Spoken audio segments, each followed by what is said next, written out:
Autopilot. Have you ever forgotten your phone? When did you realize you'd forgotten it? I'm guessing you didn't just smack your forehead and exclaim, damn, apropos of nothing. The realization probably didn't dawn on you spontaneously.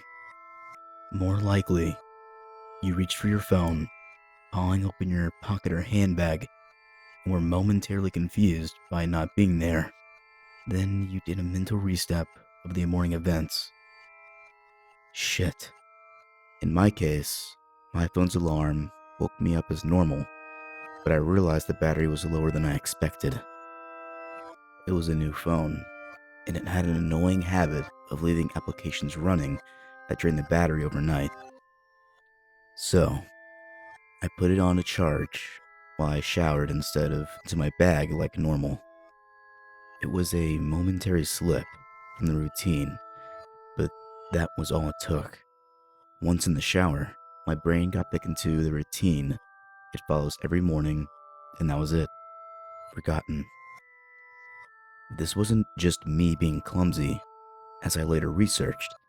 This is a recognized brain function. Your brain doesn't just work on one level, it works on many.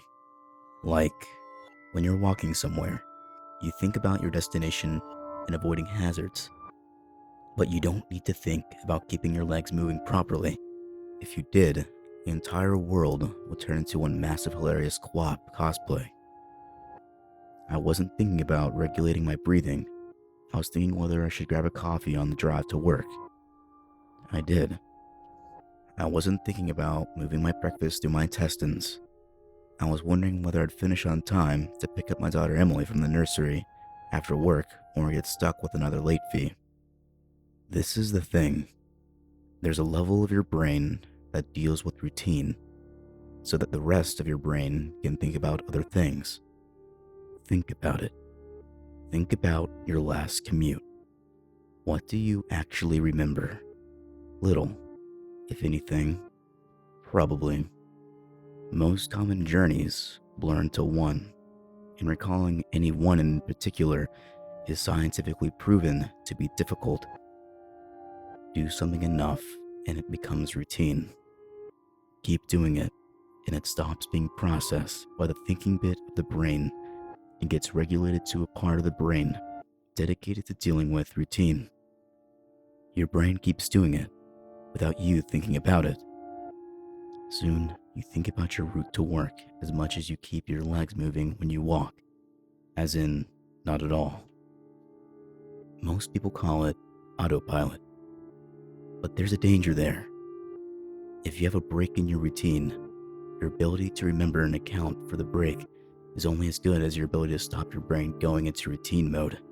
My ability to remember my phone being on the counter is only as reliable as my ability to stop my brain entering morning routine mode, which would dictate that my phone is actually in my bag. But I didn't stop my brain entering routine mode. I got in the shower as normal. Routine started. Exception forgot. Autopilot engaged. My brain was back in the routine. I showered. I shaved. The radio forecast amazing weather. I gave Emily her breakfast and loaded her into the car and left. She was so adorable that morning. She complained about the bad sun in the morning blinding her, saying it stopped her from having a little sleep on the way to the nursery. That was the routine. It didn't matter that my phone was on the counter, charging silently. My brain was in the routine, and in the routine, my phone was in my bag. This is why I forgot my phone. Not clumsiness, not negligence, nothing more than my brain entering routine mode and overriding the exception. Autopilot engaged. I left for work. It's a swelteringly hot day already. The bad sun had been burning since before my traitorously absent phone woke me. The steering wheel was burning hot to the touch when I sat down. I think I heard Emily shift over behind my driver's seat to get out of the glare. But I got to work, submitted the report, attended the morning meeting.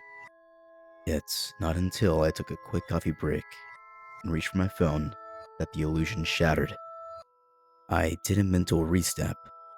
I remember the dying battery. I remember putting it on to charge. I remember leaving it there. My phone was on the counter. Autopilot disengaged. Again, therein lies the danger until you have that moment. The moment you reach for your phone and shatter the illusion, that part of the brain is still in routine mode. It has no reason to question the facts of the routine. That's why it's a routine. Attrition of repetition. It's not as if anyone could say, "Why didn't you remember your phone? Didn't it occur to you? How could you forget? You must be negligent." This is to miss the point. My brain was telling me the routine was completed as normal, despite the fact that it wasn't. It wasn't that I forgot my phone. According to my brain, according to the routine, my phone was in my bag. Why would I think to question it? Why would I check? Why would I suddenly remember, out of nowhere, that my phone was on the counter? My brain was wired into the routine, and the routine was that my phone was in my bag. The day continued to bake. The morning haze gave way to the relentless fever heat of the afternoon. Tarmac bubbled. The direct beams of heat threatened to crack the pavement. People swapped coffees for iced smoothies. Jackets discarded, sleeves rolled up, ties loosened, brows mopped. The park slowly filled with sunbathers and barbecues. Window frames threatened to warp. The thermometers continued to swell. Thank fuck the offices were air-conditioned. But, as ever, the furnace of the day gave way to a cooler evening. Another day, another dollar. Still cursing myself for forgetting my phone, I drove home. The day's heat had baked the inside of the car, releasing a horrible smell from somewhere. When I arrived on the driveway, the stones crunching comfortingly under my tires, my wife greeted me at the door. "Where's Emily?" Fuck. As if the phone wasn't bad enough. After everything, I left Emily at the fucking nursery after all. I immediately sped back to the nursery.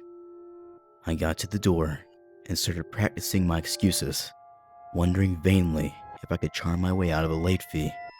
I saw a piece of paper stuck to the door. "Due to vandalism overnight, please use side door. Today only." Overnight? What? The door was fine this morning. I froze. My knees shook. Vandals. A change in the routine.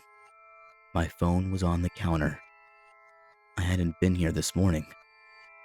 My phone was on the counter. I'd driven past because I was drinking my coffee. I had not dropped off Emily. My phone was on the counter. She moved her seat. I hadn't seen her in the mirror. My phone was on the counter. She'd fallen asleep out of the bad sun. She didn't speak up when I drove past her nursery. My phone was on the counter. She changed the routine. My phone was on the counter. She changed the routine, and I'd forgotten to drop her off. My phone was on the counter. 9 hours. That car. That baking sun. No air, no water, no power, no help. That heat. A steering wheel, too hot to touch. That smell. I walked to the car door. Numb. Shock. I opened the door. My phone was on the counter, and my daughter was dead. Autopilot. Disengaged.